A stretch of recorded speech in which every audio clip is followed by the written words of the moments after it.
It's wonderful to see you on the screen.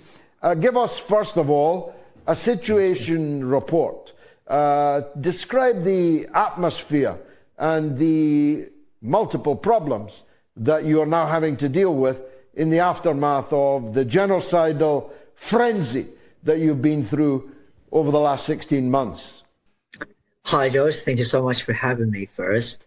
So just to tell you more about the situation, there are still many drones buzzing overhead. I'm here in the north of the Strip. I'm originally from Deir al-Balah in central Gaza. But today I've come here to do some reporting, but unfortunately the situation is literally dire. People are still crammed in very dilapidated places. They don't have homes. They don't have any tents, any caravans, because Israel has been banning the entry of those very much needed dwellings. At the same time, this is just a time where people cannot find enough water, enough food, specifically water. They need to walk in meters to get some liters of water, which is absolutely dehumanizing for them. And the sources available here for them are not enough. They are scant. And what people are doing is just trying to cope with the situation with no life means at all. And for children in particular who are still stranded in tents and uninhabitable shelters, they don't have any solutions. It's so cold here in Gaza, and people do not have blankets, do not have mattresses, and even the children themselves who have been through a lot during the last 14 months only have one piece of clothing on their bodies. When we talk about this, we talk about an endless trauma for those children. Most of the children have been newly orphaned because of Israel's genocide. Most of the children, if not all of them, have many tragedies to recount, and they cannot really forget about the pain they have been through. And for me, it's the same. Nothing is different to every single one here in Gaza. But overall, what people are thinking about is that they're just determined and adamant to rebuild what was devastated in their neighborhoods. They're so connected with this land. They are really loving everything about it. I'm seeing signs of hope, signs of vibrancy around me, that people have rebuilt their shops, they have reopened their markets, their shops as well.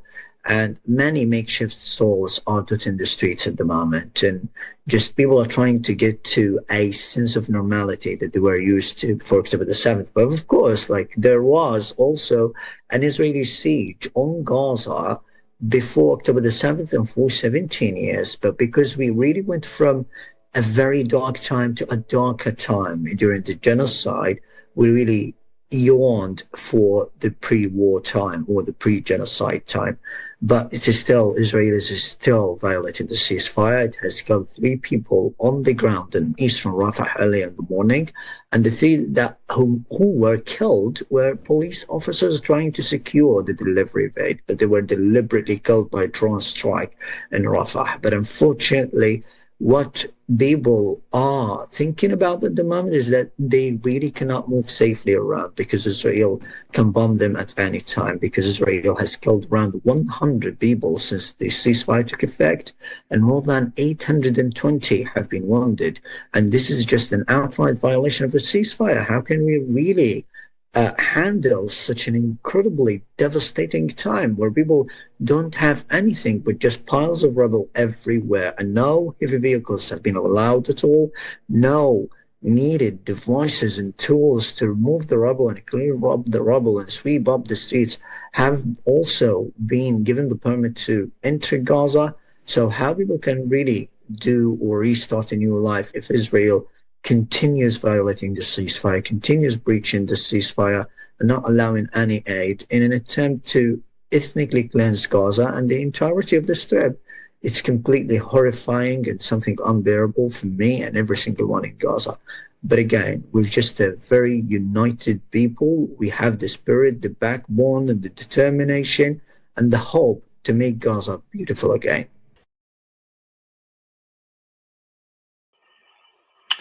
Assalamu alaikum wa rahmatullah wa barakatuh. This is Brother Muhammad, and I will be hosting another co-host is backstage currently waiting patiently. I hope everybody's doing well. That clip was taken from George Galloway's show called The Moats. I think it's on a weekly basis. So if you have the opportunity, go and subscribe to George Galloway's YouTube channel. Very powerful one-to-one interview there by this brother Abu Bakr, who's actually on the ground, living the experience of a real-time genocide. Let me just break down some figures. It's officially 500 days since the start of the genocide and the war in Gaza. Brief numbers and figures since October the 7th, nearly 49 Palestinians have lost their lives and over 100,000 have been wounded. People killed in Israel since October the 7th, 2023 is roughly 1,200. Captives taken into Gaza, 251. Hostages remaining in Gaza, 73, 36 believed to be dead. Israeli soldiers killed since October the 7th, 2023, 846. 90% of the people of Gaza population have been displaced. Now, I really want you to really think about and contemplate these facts and figures. And roughly 16 months, and now it's 500 days of this genocide, and we are seeing it live, real time. And joining me, and he is backstage, my brother, Alhamdulillah, brother YUSUF Ismail. He'll be joining me now. Assalamu alaikum wa rahmatullahi wa barakatuh, brother YUSUF. Wa alaikum salam wa rahmatullahi wa barakatuh. It's been about a week or two since we last chatted, and yes, indeed. I mean, it's actually today, I think, is 500 days. That's 500 days short of 1,000 days. So it's 500 days of non-stop genocide. I see there's a comment, Gaza is now a toxic waste dump. It's even worse than that. And you know, Trump described it as a demolition site. It's even worse than a demolition site. The situation has gone beyond belief, beyond measure, beyond control. And, you know, whilst the ceasefire, apparently, which was said to have existed, the so-called ceasefire was supposed to hold, there's still been ongoing attacks by the state of Israel. The Israeli regime has been killing Palestinians. Today's Monday. That's Monday. Yesterday, an Israeli airstrike killed 3 Palestinian police officers near Rafah. Now, I thought there was a ceasefire. That came a day after Hamas released 3 hostages. So they released 3 hostages on Saturday. And on Sunday, they bomb and kill 3 Palestinians. 4 additional Palestinians who were in that strike were reported to be in critical condition and now need to be obviously hospitalized. And just on Saturday at the same time, you've got this new guy, this new Secretary of State. I first came across him some years back when the eccentric journalist Alex Jones, you know, he's kind of lost his credibility now, but he ran a website back in the day called InfoWars. When I was at university, way back in the day, and certainly during the events of 9/11, InfoWars had just come up. He had done some phenomenal work on 9/11, being an inside job and so on. And in years to come, I even saw his interactions with a number of United States. He used to have this kind of ambush journalism. And there was an ambush journalism that he engaged in with Marco Rubio some years back. But now you've got a new Secretary of State, Marco Rubio. That's his name. He's worse than Blinken. But by the way, they're all the same. They're all the same. The one side just pretends to care and show some sort of emotion and pretends that they're actually the good guys, whilst the other actually tells you their intention. So the Democrats, the Republicans tell you their intention. They make no qualms. They tell you they're going to kill you. They tell you they want to take your land over. The Democrats do the same things that the Republicans do. The only difference is that they don't communicate their intentions to you. So at this particular point in time, you've got on Saturday, this past Saturday, Marco Rubio, he met in Jerusalem with Netanyahu, and he in fact called, Trump had this idea to remove all Palestinians from Gaza. And Rubio in fact stated that this is the only viable plan to enable a different future for the region. And this basically comes at a time when Israel, despite the ceasefire, continues to block the entry of tens of thousands of tents and mobile homes for displaced Palestinians in Gaza. And I just want to point this out. You see, at the time when Trump made his comments, those ludicrous comments about taking over Gaza, creating some kind of Riviera, there were accusations floating that Hamas, in fact, broke the ceasefire, that Hamas did not fulfill the terms of the ceasefire. Nothing could be more far from the truth. Nothing could be more far from the truth. According to the details released about a ceasefire pact, there were 6 phases. They were designed into 3. There are 3 6-week phases, and they would be accompanied by a halt in military operations and moving towards, total calm and reconstruction in Gaza. How that's going to happen, I don't know. We're currently halfway through the first phase. And in those 3 weeks, you had 21 captives that were taken by Hamas have been released. A total, basically, I think of 33 or 34 have been released. And each release has been matched by Israel releasing Palestinians. And if you compare the Israelis that were released and you contrast that to the state of the Palestinians and their condition in terms of how they're released, you can see the significant chasm in terms of the torture, the despotic conditions, the emaciated conditions that these Palestinians were found, all of that. But basically, as a result of the ceasefire deal, Israeli soldiers were to withdraw from parts of Gaza that they had occupied, and specific levels of aid were supposed to be allowed into Gaza to bring its population back from the starvation Israel imposed. Now, how do you bring them back to an area where your land and houses are totally destroyed?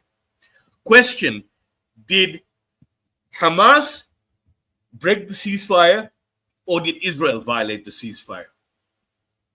The answer is quite clear. It's Israel that violated the ceasefire. Why?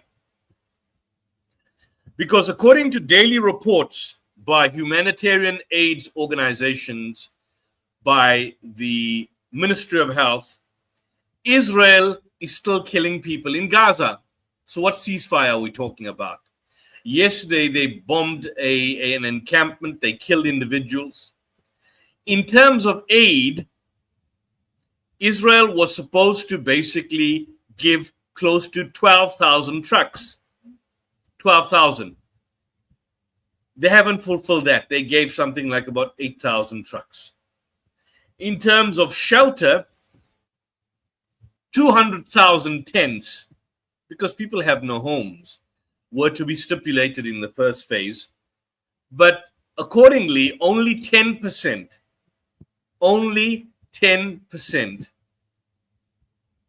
have been allowed in. And none of the 60,000 mobile homes have basically been allowed. On top of that, you have a situation that close to 50 desperately sick and injured people were to be allowed out of Gaza daily with family members. They were supposed, but in actual fact, according to the Gaza Health Ministry, more than 1,000 people should have been allowed to date to get medical treatment. Yet, only 120 patients have been allowed to leave. So, Apologies for just being tired. I had a long day. So as it stands, and it's pretty late here in South Africa, Israel is dragging its feet in allowing people to return to their homes in northern Gaza. That was a clear part of the agreement. So in terms of Israeli ceasefire violations, here's a ceasefire violation that people have to ask you, and those of you who are debating with your friends, these are the quick pointers that you need to know. Number one, Israel is still killing people in Gaza by air raids and shooting. It's happening now. Violation number one. Number two, 608 trucks were to be allowed in daily. That has not happened. Number three, 200,000 tents were to be allowed in. Only 10% have actually been allowed in. Number four, 50 patients were supposed to be allowed to leave daily for treatment from Gaza, and less than 15% have been allowed to leave, 15. And more importantly, they talk about reconstruction, but Israel is blocking heavy equipment to remove rubble. So tractors and these massive, caterpillar-like structures and, building equipment, none of that is being allowed. None of that is being allowed. So Hamas has met all its obligations so far. Hamas hasn't attacked or killed or shot, but Israel has. And Hamas has basically allowed the release of hostages.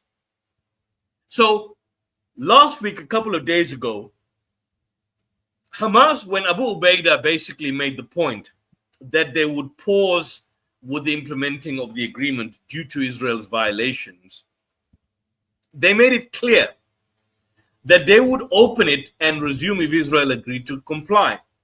And Hamas has complied with the deal from day one.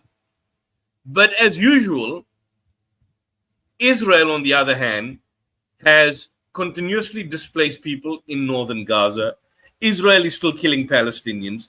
Israel is hindering the entry of necessities and equipment to remove debris, to find bodies.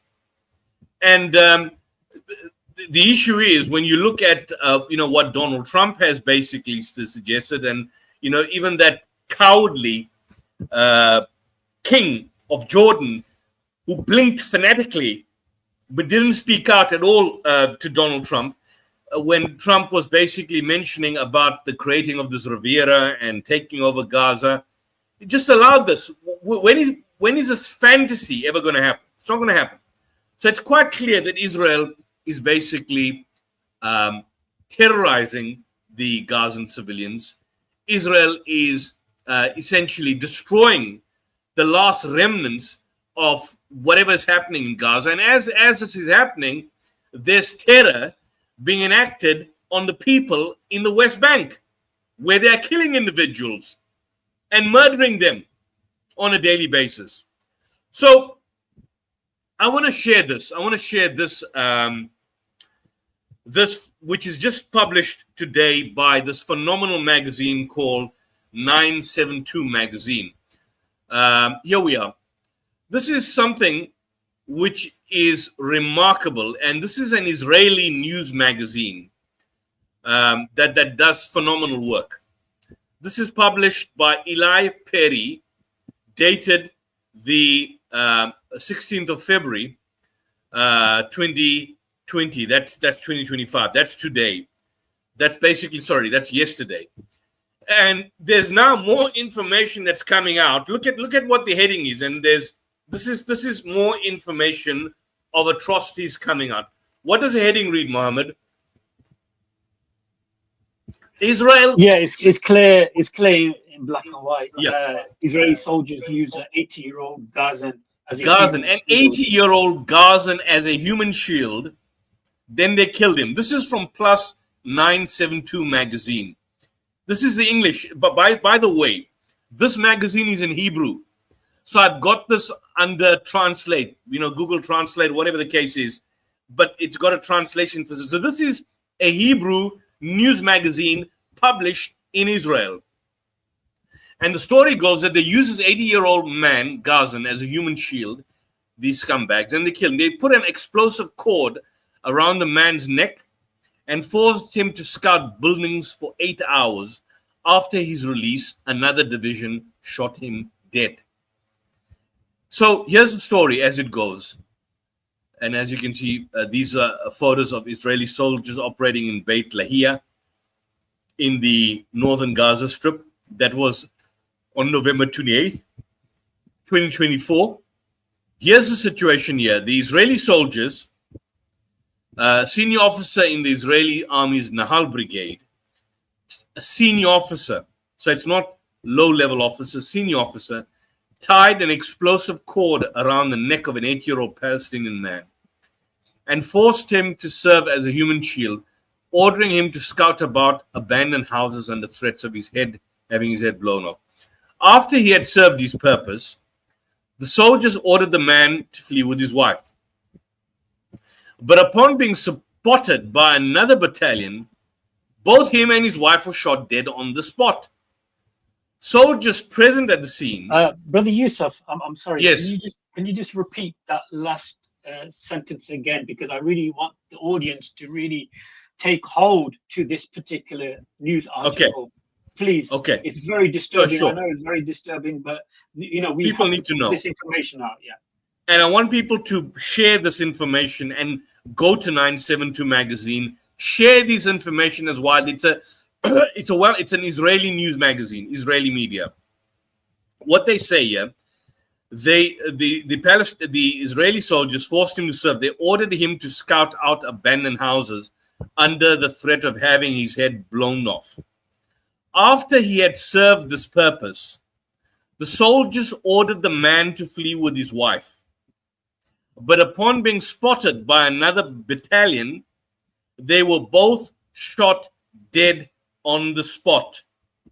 They were both shot dead on the spot by another battalion.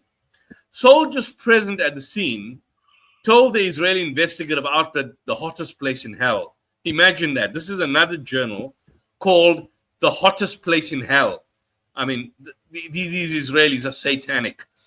That this incident took place in May in the Zaytun neighborhood in Gaza City. While conducting this is how it happened. While conducting a sweep of houses in the area, soldiers came across the elderly couple in their home who told Arabic-speaking soldiers that they were unable to flee to southern Gaza due to their mobility difficulties. Their children had already left, and the man needed a cane to walk. Now, can you think of a worse situation than this? There's a sweep of the houses. These are not terrorists, if you want to call them that. These are not fighters. These are not youngsters. This is an 80-year-old man. And they tell the soldiers they can't walk. They can't walk. Then, this is what the Israeli soldier reports. Look what he says.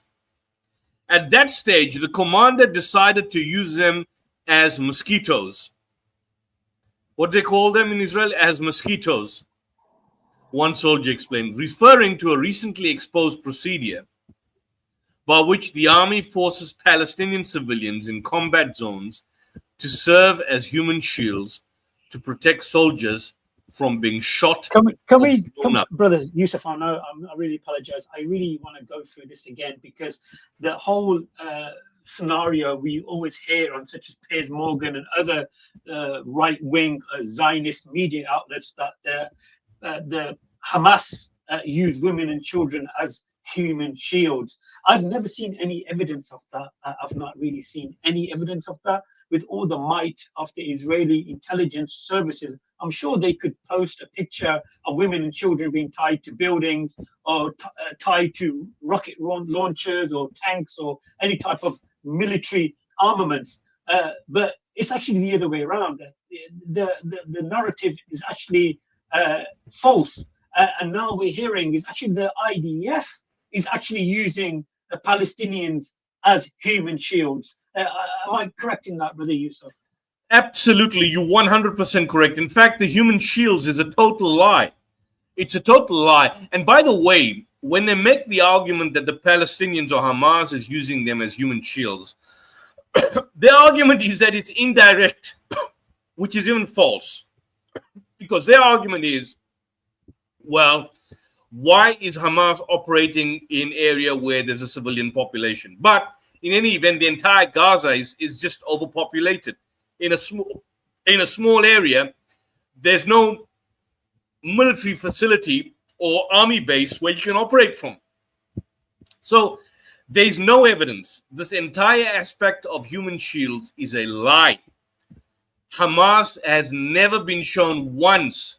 There's never been any form of empirical evidence shown that Hamas has used anyone as human shields. This is even confirmed in the United Nations Special Rapporteur report by Francesca Albanese. It's even confirmed if you look at the South African application, which we went through about a year ago, to the International Court of Justice. It's blown out as false. Amnesty International pointed out that the human shields argument and allegations against Israel is false. It's against Hamas is false. It's not Hamas that are using civilians as human shields. It is Israel that are using Palestinians as human shields. So as you can see here, Brother Mohammed, every accusation that Israel makes is a confession of its own crimes. So remember this. Whenever Israel states that you are engaging in crimes and war crimes and genocide and so on and so forth, they are actually doing that. When Israel says that you are engaging in human shields, whether Hamas is engaging in human shields, it's not Hamas that are having human shields, that are using Palestinians as human shields. Rather, it is Israel that are using Palestinians as human shields, Israeli soldiers in Gaza. So go back to this article here from 972 magazine. They describe them as mosquitoes, and there's a recently exposed procedure which is documented in the New York Times, by the way, in which the army forces Palestinian civilians in combat zones to serve as human shields to protect soldiers, So what's it? To protect who? Soldiers from being shot or blown up. That's the very definition of human shields. This is a very definition of a human shield. Absolutely. YUSUF, there is a couple of people supporting the IDF and the Zionist ideology. I have put the link in the chat. If you want to come on and have a discussion, bring them on. I want them to come on. Are they here? Yeah. Brother Gambit's in the chat. MashaAllah, he's a good brother. Please encourage these so-called pro-Christians or pro-Zionists or whatever to join. Yes, poke some of these sore losers, these cowards, to actually come on. You want these cowards to come on. You know what? Let them view you can view their faces. We don't need to show their faces on air. Try them and cut them off. Sure. Brother YUSUF, I just want to push back. You mentioned the King of Jordan. I understand, he's really not the man or the king that we actually saw waving around his sword and so forth in ceremonies and so forth. But nevertheless, earlier today, he did negate the statement of Donald Trump, saying that he will not accept the displacement of the Palestinians. I think the Arab nations, and may Allah guide them and fix their and rectify their situation. All of the Arab nations have said no way that we will be willing to displace the Palestinians.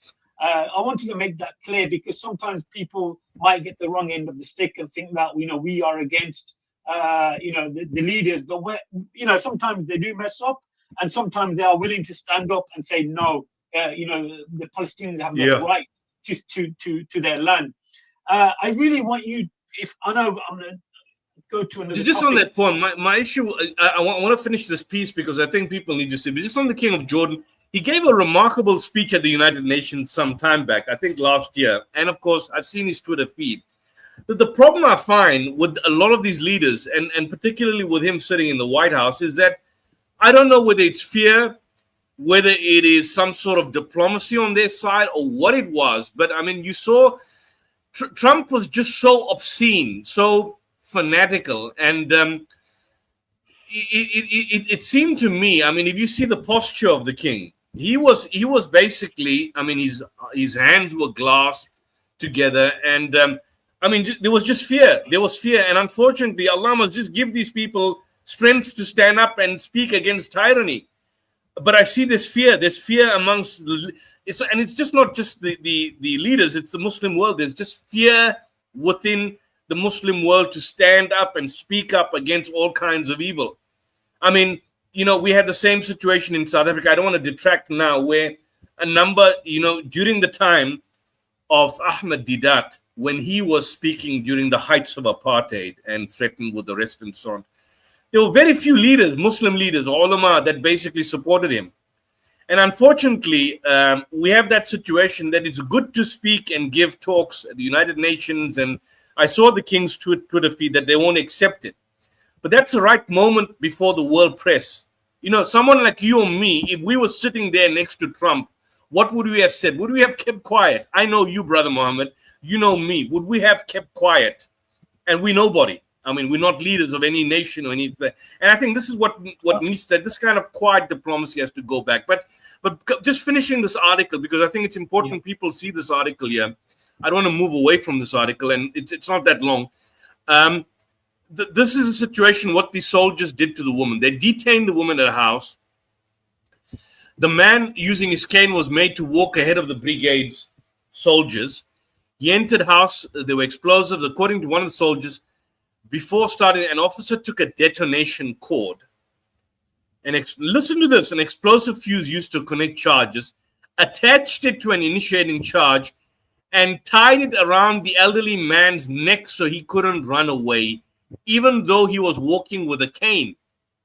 He was told that if he did anything wrong or didn't follow orders, the soldiers behind him, these young teenage soldiers, would pull the cord and his head would be torn from his body.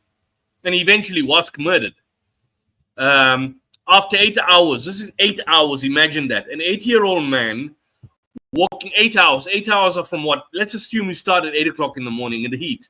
9, 10, 11, 12, 1, 2, 3, 4. 4 o'clock in the afternoon. Let's assume, I don't know the time. Let's assume they started at 8 in the morning till 4 in the afternoon.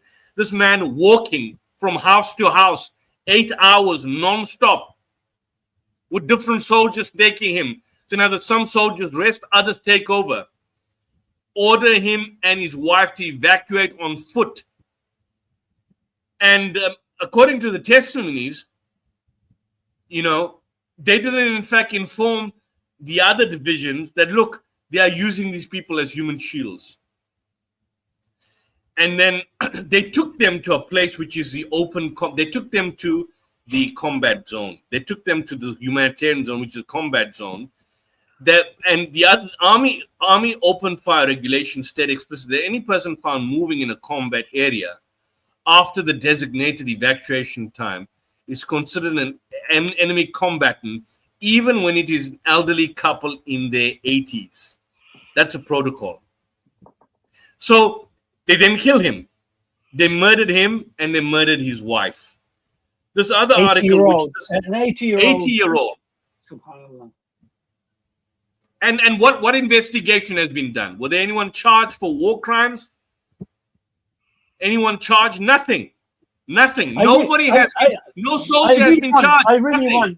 I really want the people in the chat and who are watching this and who will watch this, feel free to take any of this information, put it onto your social media platforms, because we really need to expose this. This article is not taken from Al Jazeera. It's not taken from Middle East Eye or any other pro-Arab or an Arab station. This is actually taken from an Israeli official Israeli magazine or a newsletter. This is their own investigation. So, brothers and sisters, please, share this stream, put it onto your Facebook, onto your WhatsApp groups, because we really need to get this information out there. We've been doing these shows, myself and Brother YUSUF, we've been sharing our faces from day one, from the day of this genocide, and we continue to do that. There are people backstage right now But we want you put, if you are man enough or woman enough or in between us, you have to show your face when you come backstage, because I'm not going to let anybody on the stage now without their face being seen by me for a couple of seconds, and then you will be put onto the main screen. And unfortunately, this seems to be a regular narrative from these cowards that they don't want to show their faces. Can I make a suggestion, Mohammed? Can I make a suggestion? I know we've broken our own rules in the past. Can I make a suggestion? A lot of you these always people twist my arm. Are cowards. A lot of them, we know they are cowards, and they just won't show their faces. Could we try with one that looks decent and see what he says and question him whether he'll be bold enough to condemn this? Well, they're backstage. They need to put the camera on first of all, so I can verify who they are before they come on. We won't show your face on camera. We won't show your face on the stream. But Mohammed needs to. Zionism Apologetics. Yeah, hi, how are you? We'd like to chat to you, Zionism Apologetics. We want you to come on. Can you show your face to Mohammed? We won't show it on the screen. I give you my word. We won't show you. But we want to confirm, because in the past we've had people coming on and abusing us when we've been exposing the rot and the evil of what Israel is, when we've called for the elimination of the state of Israel, when we call for the destruction of the ideology of Zionism, and when we expose week in and week out how filthy, evil, rapacious, and rotten this entire system is. People have not been able to debate with us. People have not been able to challenge us. People have not been able to give a counter argument to our positions, but they've only been abusing us, abusing our parents, threatening to kill us, which we don't boast about, because we know you fools cannot have, if you cannot have the guts to come on the platform and show your face, how are you going to kill us? I mean, you can't even show your face on a screen. How on earth do you have the guts to come and kill us? Tell me that. And none of you cowards can even show your face on a computer, and you want to kill us? Oh, come on. So show Mohammed your face. It's not going to be shown here. So backstage, they know you're a real person. Then when you come in the stream live, when you want to debate or challenge me, then you hide. We hide you. Your face can be blocked. Is that fair? So Zionism Apologetics, can we have that? Can you do that for us? Well, we'll wait for the response in the private chat. Yeah, let's wait. I'm waiting for this man. I want to make it clear that myself and Brother Yusuf throughout these streams have been receiving messages, emails. Our videos are being striked because we're raising this topic up, but we still continue to show our face. This seems to be a narrative from this Zionist. Why are they afraid? I mean, I don't know. Exactly. Why are they afraid? Why are they cowards? They go on other Muslim channels. Don't they go on other Muslim channels? I mean, you had these guys like, what's his name? Chris or somebody that go on other channels, but they don't come on here. I don't know. So he doesn't want to come on. So he doesn't want to come on. So before I leave him, because he's cowardly to come on, what I discussed with you, they call it, and if you can see the article here, it's highlighted. It's called the mosquito procedure. Mosquito procedure, it's a fully institutionalized, meaning it comes at the highest level. It's a very gray area within the army, the Nahal Brigade soldier. It's something that comes down as an explicit order from the battalion commander level and below. But somewhere at the brigade commander level, they completely denied. And when problems start, they push the responsibility downward and say not to do it. So again, this is a situation. Even when the outcome of the investigations are published, there's no chance that the IDF will admit that this is an official order. But if you ask a combat soldier who fought in Gaza, there's not one. Look at what they say here. There's not a single one who will tell you this doesn't happen. So what people need to understand, that these are not, like in battle, you could, for example, have rogue soldiers or soldiers basically committing war crimes on their own. That's not the position here. Where, yes, some soldiers, but this is not the policy of Israel, or this is not the policy of our government. The government wouldn't do this. This is policy. This is policy. This is policy. This is what 972 magazine, the Israeli news magazine, said. This is official Israeli policy, official IDF policy. The use of an explosive cord as part of the mosquito procedure has not been reported previously. It's possible it happened elsewhere, but this is an extreme incident. And then they state here, the IDF spokesperson, following an inquiry based on the information, it appears that this case is not known. Wow. Should additional details be received, further investigation will be conducted. But this is published in your own news press. And this version was published in Hebrew on the hottest place in hell. This is the Hebrew. This is the Hebrew. Can you see the Hebrew, guys? That's the Hebrew. That's a Hebrew news publication called The Hottest Place in Hell. This is directly in Hebrew. No one's making it up. Here's a translation, and this is a translation. Monday. What's the date? I really want to move on swiftly because I know time is very short, Yusuf, and I don't want to break your flow, and I hate doing that, mashallah. No, sure. I just want to emphasize that the Israeli military have killed more than 61,000 people, and 110,000 are mostly women and children. 50 million tons of rubble since October the 7th. And we have this fool, Donald Trump, kind of like buying or saying that we're going to take over the Gaza Strip. The narrative was that he didn't want to put any boots on the ground, but there is some speak of American troops on the ground. Have you heard anything similar or opposite to what I've heard, Brother Yusuf? Yeah, no, that I didn't hear the last part of your question. I think it's just a bit muffled there. But just on the maybe point, I'm speaking too fast. Yeah, no. I think there was muffled, but I've got the fan here because it's just exceptionally hot, and there are roaches outside, really big ones. But just on the point that there's roaches in the chat and all. Yeah, there's a lot of roaches, and there's roaches outside my office, and there's roaches in the chat. So I'm dealing with a war on both fronts, basically. just the issue that you made, which is quite correct, that you basically mentioned the death toll of 64,000 or 60,000. But however, if you look at this report, which I can just share from the Guardian, this is the Guardian report. Just if you can put this up in relation to what you are saying, but it says here the Gaza death toll is actually 40% higher than the official number. So the official number now is standing at about 64,260 because apparently it was estimated, and this is according to the so-called Hamas Ministry of Health, which were being accused by people like right-wing pundits and on Fox News and on Talk TV and Great Britain News of having overestimated the numbers. Now it's shown that the Hamas Ministry of Health have actually been underestimating the numbers. The Gaza death toll is 40% higher than the official number.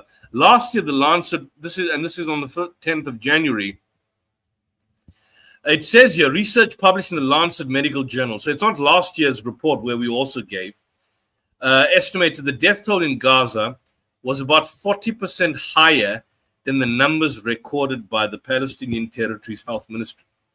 So the peer-reviewed statistical analysis, which is conducted by these various institutions using statistical method to recapture analysis, they actually state that the figures are far higher than what the official Gaza death toll is given by the Gaza Ministry of Health. It's far, far higher than what is officially told.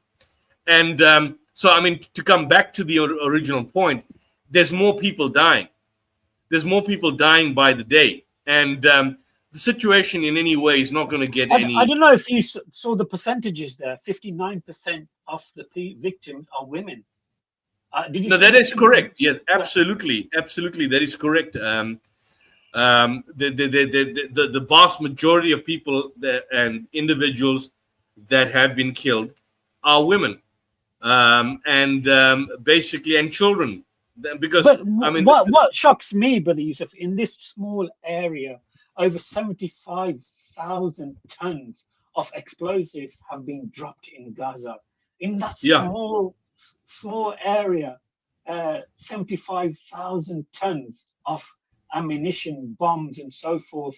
90% of the homes and 88% of schools have been damaged or destroyed. When we see images of, on TV of like apocalyptic movies, like zombie movies, and we see that because it's AI or it's a movie, right? It's a movie set. But when you see the images that are like a drone going over the building of areas in Gaza, you see the rubble, you see the carnage. People don't seem to understand the effect that can have on women and children. I'd love for you to share your thoughts on the images that you see, Brother Yusuf. I know it can be it's heartbreaking because we only see them in movies, but this is actually happening right now, and it's been 16 months, and the Palestinians have not given up. They continue to fight and to resist the oppression that's taking place by the IDF. I'd love to hear your thoughts on that. I mean, we've shown some of these satellite imagery in Gaza. I mean, it's shocking. I don't want to show anything from Al Jazeera. I think we can go to Associated Press to just give you an indication in terms of what you see. But as we're talking about that right now, just over MK84 2,000-pound bombs have already been given to Israel by the United States. As we're talking now, Israel has right now received a new shipment of 2,000-pound MK84 bombs from the United States. And the point is that what's the purpose of that? The purpose is to maim, decimate, and kill. When you give bombs, you're not going to find and hunt dangerous animals. You are using bombs to kill other human beings. How evil, how sick is this? So here's a satellite imagery from Associated Press about a month ago of Gaza. It's about just 43 seconds. Yeah, but I'll just share this. The United Nations are estimating it will cost over $53 billion to rebuild Gaza right now. It'll take maybe 84 years. Have a look at this. Let me share this. Can you make it larger, please? Yep, I got it. Yeah. Before and after the Israel wars.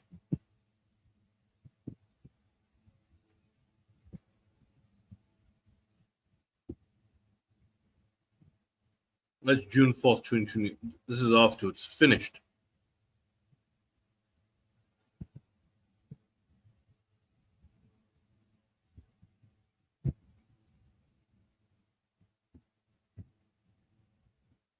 Look at that.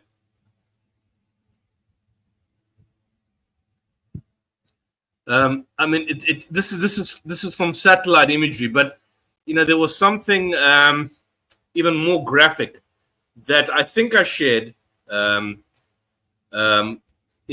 relation to Gaza. I think this was on the 30th of June last year, if I'm not mistaken. Yeah, I think this is it here. I'm going to share something here from the Guardian newspaper because this also has some sort of visual imagery. How war destroyed Gaza's neighborhood. Can you see that? Is that on the screen?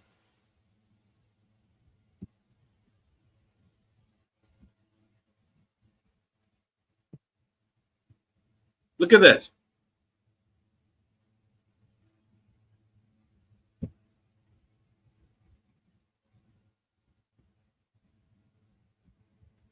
And then, I mean, it goes down. This is the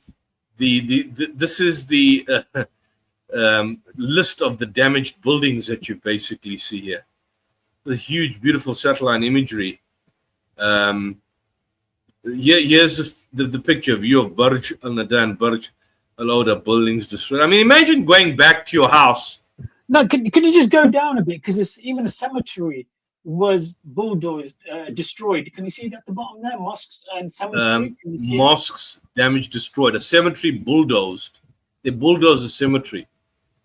They damaged the mosque, the Nasser Mosque, which dates back to 1239. Imagine that. And this is what they call a book on domicide. Domicide is where you destroy all forms of domiciles. You basically are destroying domiciles, your houses.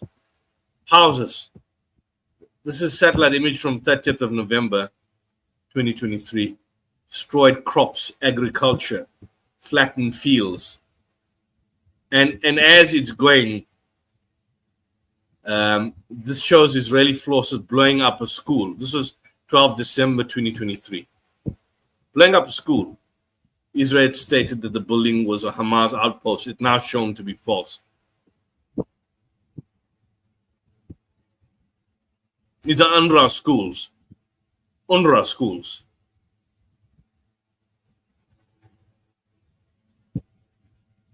Did you see that? This is the Guardian newspaper. And this is, again, if you hover over the areas, meaning if you can go to each, the way it does it, you can go to each area and then open up how they are basically destroyed. More than 40 buildings level. Look at that. Look at this area. Totally destroyed. That's what it was before. Situation on May 2023. Look at this. This is how it was. Is there a difference? These are gardens. I mean, this is a damaged mosque, multiple buildings, damaged school. That's how it was before.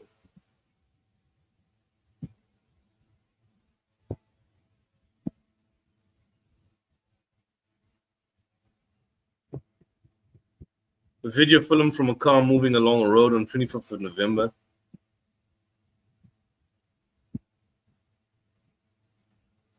Damaged buildings. And this is 25th of November. And by the way, we're talking about 2023. The situation is worse now. The situation is way, way worse now. I mean, you can go on. Look at this. These are screen grabs. This is the university. It's partially demolished by the Israeli army, and now it's fully demolished.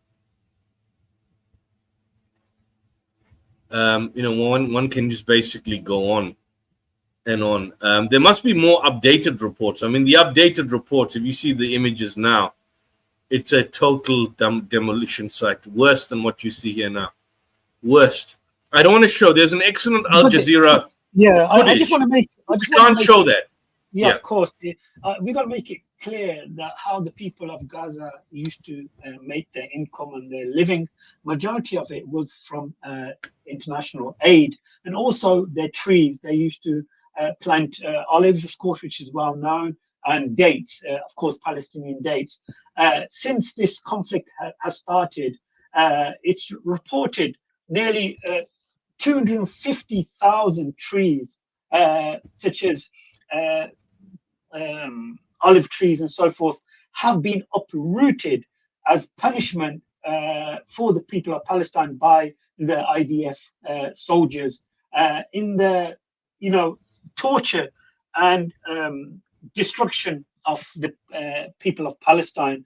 And I know Ramadan is like a stone throw away. I really want you to think about Ramadan. It's actually going to be the second Ramadan, actually, since this genocide has started. I actually thought in the first Ramadan, there was some aspects of myself thinking the people of Palestine would give up, because Ramadan is a time, of course, for us here, a spiritual kind of environment. Food and so forth is more respected. Drink, of course, is more honored and respected. But the people of Palestine went through Ramadan, and they will be going through another Ramadan of this genocide. So I really want you, brothers and sisters in the chat, and those brothers and sisters who will watch this show in the future to please pray for the people of Palestine and, of course, Gaza. Like myself and Brother Yusuf always talk about this, highlight this. I thought I'd just put this out, Brother Yusuf, because, of course, we are blessed. At least in the morning, we know we're going to have some food made for us, prepared for us. And in the evening, for Maghrib, we are going to have food and so forth prepared for us. But the people of Palestine, subhanAllah, they don't know, because aid is being cut. Their own, natural resources have been destroyed. So we really have to keep them in our du'as, inshallah. Brother Yusuf, do you want me to show this? Yeah, this is it. I need to register, but what I showed you, those images that I showed you, was from January 2024. That's a year late, a year ago. We're now in February 2025. This is the latest satellite footage imagery, and there's nothing left. For some reason, I can't get in because I have to register. Unfortunately, it's still free to read. I have to obviously register and sign in. That's a process. I had an email address, and I used to use my Facebook account to basically log on. But I must say that my Facebook account has now been blocked. I haven't had access to it since December 2024. But for those of you who are interested in watching this, you go to Google, you type in a visual guide to the destruction of Gaza. This is, I think, one of the latest reports, and it's dated quite recently to 18th of January 2025. And you compare the destruction that you see here, and as bad as what we saw in 2024, and that was at the earlier stages, there's nothing. There's nothing. Those portions of green that you saw, they don't exist anymore. They don't exist at all. There's nothing. Flattened. I mean, when Trump spoke about a mass demolition site, it's worse than that. It's far worse than that. So for those who want to look and study this, check the Guardian's report, the visual guide to the destruction of Gaza. And it basically shows that Gaza is a place in ruins. And I mean, this is systematic. This is systematic. This is evil. This is ongoing destruction. This is what white colonial racism does. It leaves death and destruction in its path. It's evil. I mean, there's nothing more evil than what Israel is doing in the world today. I mean, Israel is arguably, even if you compare Ukraine, you compare the Ukraine war, and you see some of the cities destroyed. Compare it to what's happening in Gaza. It's nothing. It pales into comparison to what happens in Gaza. You can't even compare what the Russians did in Ukraine over 2 or 3 or 4 years now to what Israel did in just a year, in under a year, what Israel did to Gaza. Nothing. I don't think we've seen this kind of destruction. We are living through history and Israel has made history. They've made history because none of us, at least neither you nor me, were present during the Nakba. I know my parents were infants back then, so they wouldn't have understood. But the Nakba happened in 1948. I don't know if there's a lot of the young people who are online as opposed to the elders in their 70s who were, just babies back then. But none of us were present in the Nakba, which was bad and horrendous and horrible. And you saw ethnic cleansing. But what happened in Nakba and what we spoke about in the history books and what was told to us over the years, and everybody spoke about the Nakba, this is 10 times worse than the Nakba. What you are seeing before us, worse than the Nakba.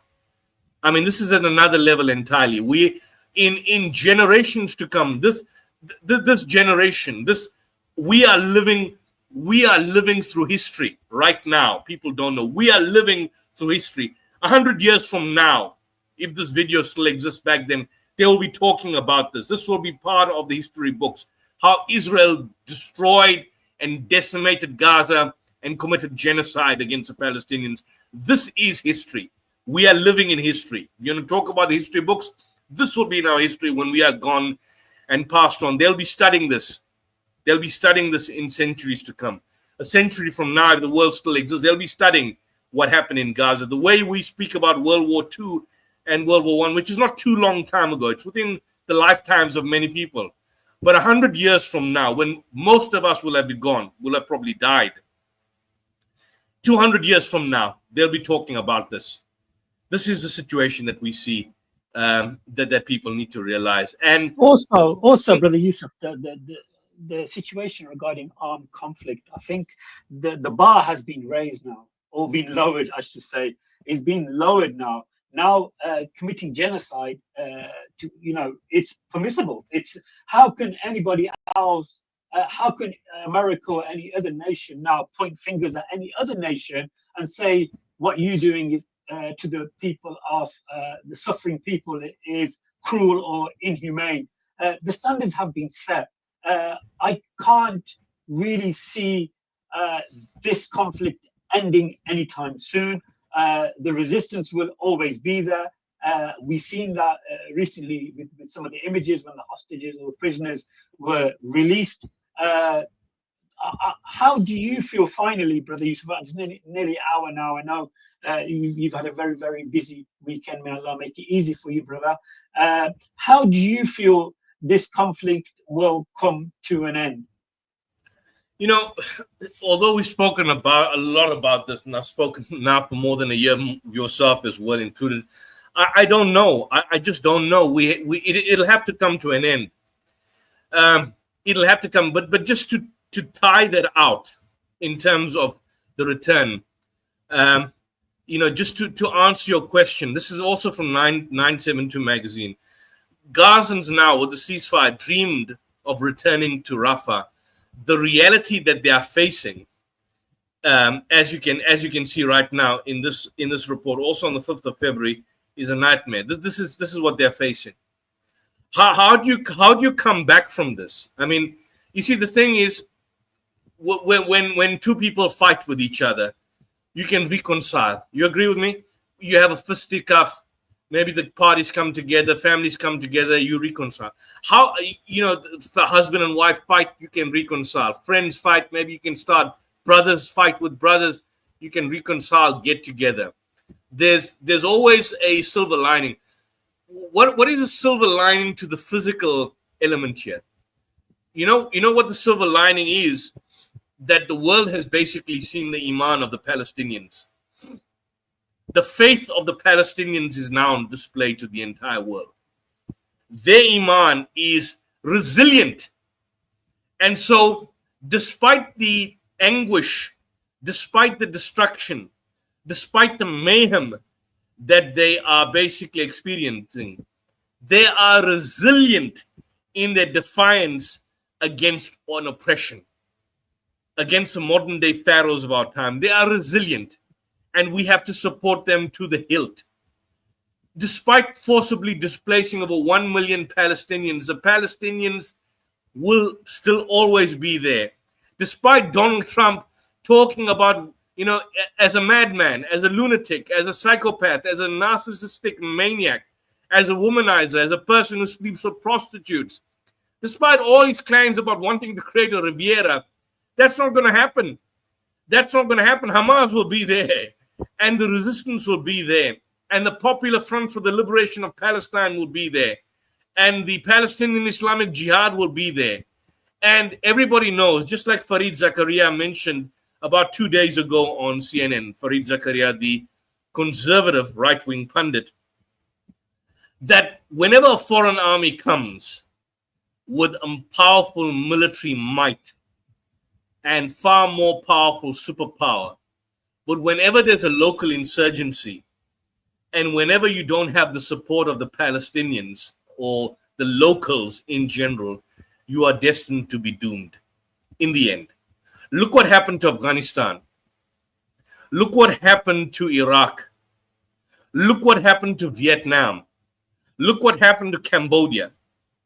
Look what happened to all these places and the American imperial adventures that took place, if that ever is going to happen, which I doubt it will. But whenever there's an insurgency, whenever there's resistance, and whenever there is a resilient will to stand up against all forms of oppression, that is being imposed by the imperial powers, that is being imposed by the satanic Israeli state and the regimes around them, you can never have victory. You can never have victory. And hence, after a year of genocide, what did Israel achieve? What did Israel achieve? Besides showing to the world how evil they are, now their evil is known. More people now have turned against Israel than ever has in Israel's 76-year history. More people now associate Israel with genocide than any other state in Israel's 76-year of history. More people now are comparing Israel to Nazi Germany than has ever been the case in Israel's 76-year history. More people now are raising civil disobedience at all levels against anything that is even remotely Israel in terms of its products, in terms of its ideology, in terms of its material, in terms of its wealth, than has ever been the case in 76 years of Israeli history.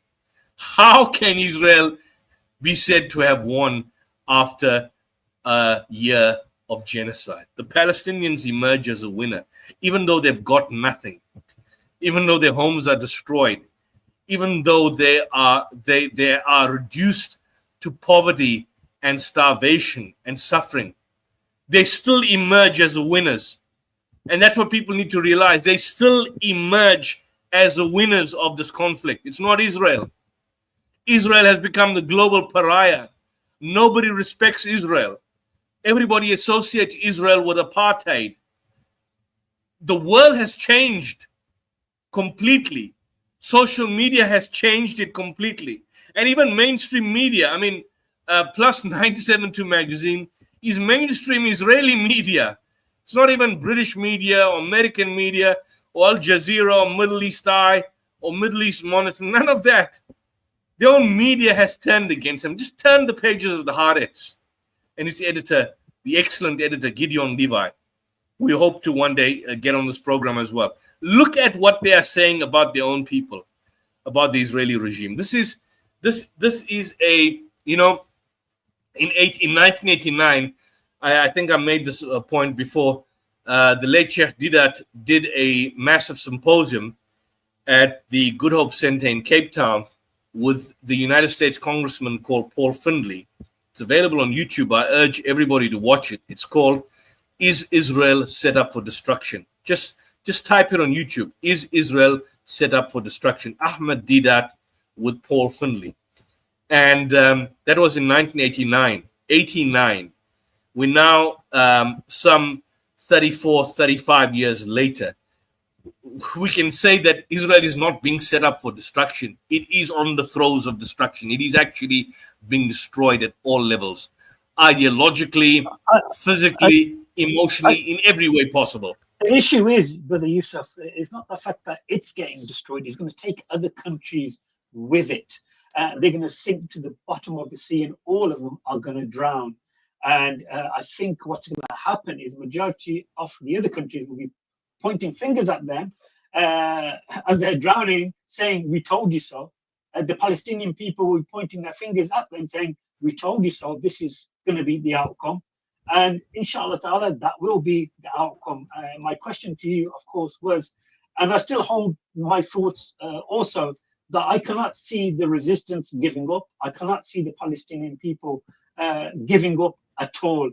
Rather, I can see Israel from within destroying itself. And when it does, America and other European countries will go down with it.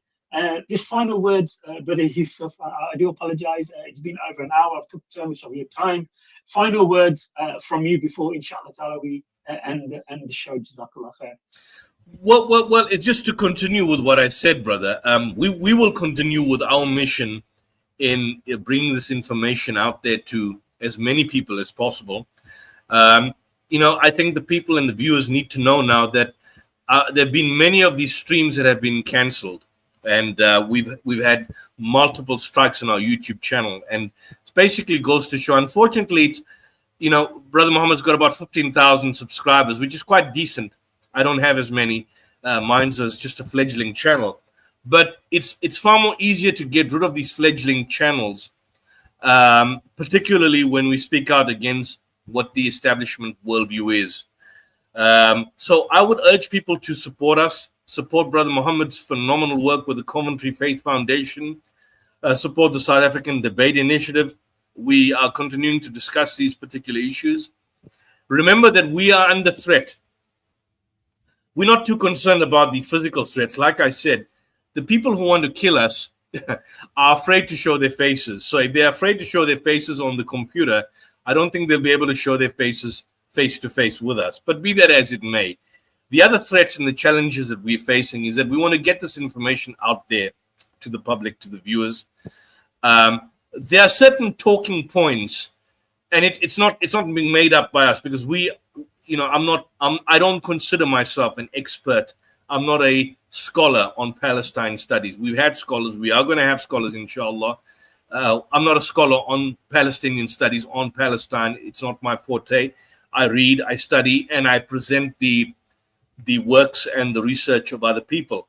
But we want to get this information out there to as wide as audience as possible. And in most of our streams, what we attempt to do is we attempt to give significant talking points to the viewers out there so that they can take this information and share it with their friends, their neighbors, their colleagues, those that they work for, their employers, their employees.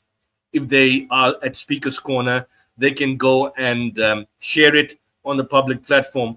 If you are at Speaker's Corner, as Brother Muhammad is and many others are, and if you're going to Speaker's Corner, take some of these news articles that we share and just simply stand and take a ladder and read it out. Read it out and educate the people out there so that they get to know, what the real situation. Many people still believe in this myth and lie about human shields. We've blown that apart in this channel and shown that it's Israel that is engaging in holding Palestinians and human shields. We've exposed the lies about October 7th and the fact that the beheaded babies and the mass rape and the killing of children was all totally false and corrupt and made up and fabricated. Use that information. We want to give the information out there. We don't want to take credit. Don't even say that you even got it from us. Don't even mention our names. Just take this message out there. Clip this video. Extract what you can. There's no copyright. People have struck us down. This channel is under attack.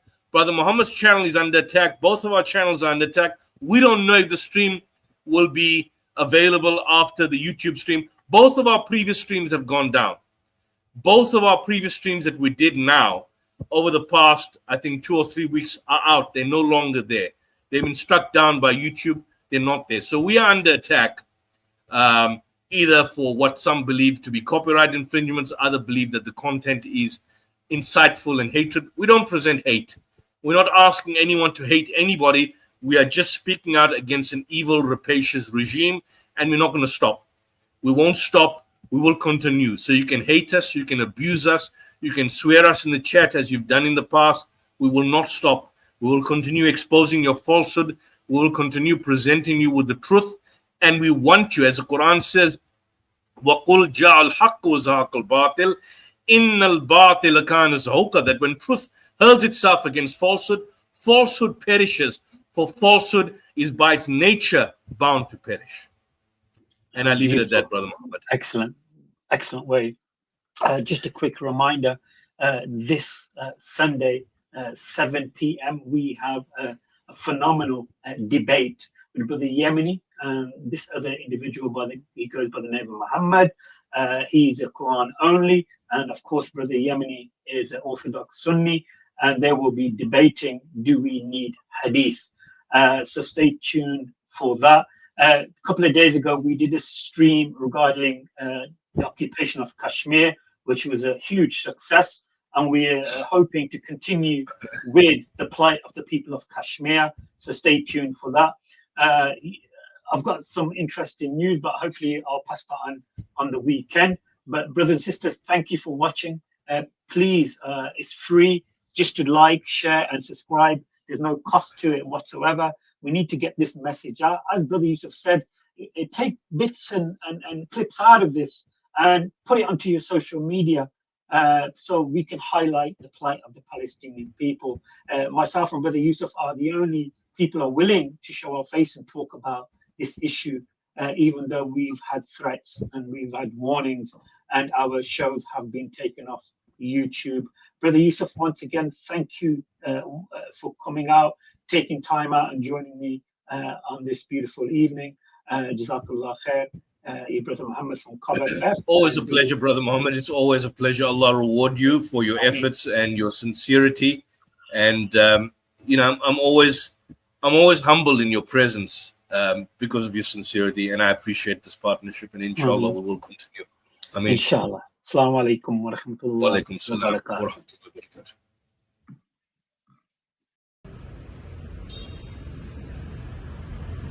wa barakatuh.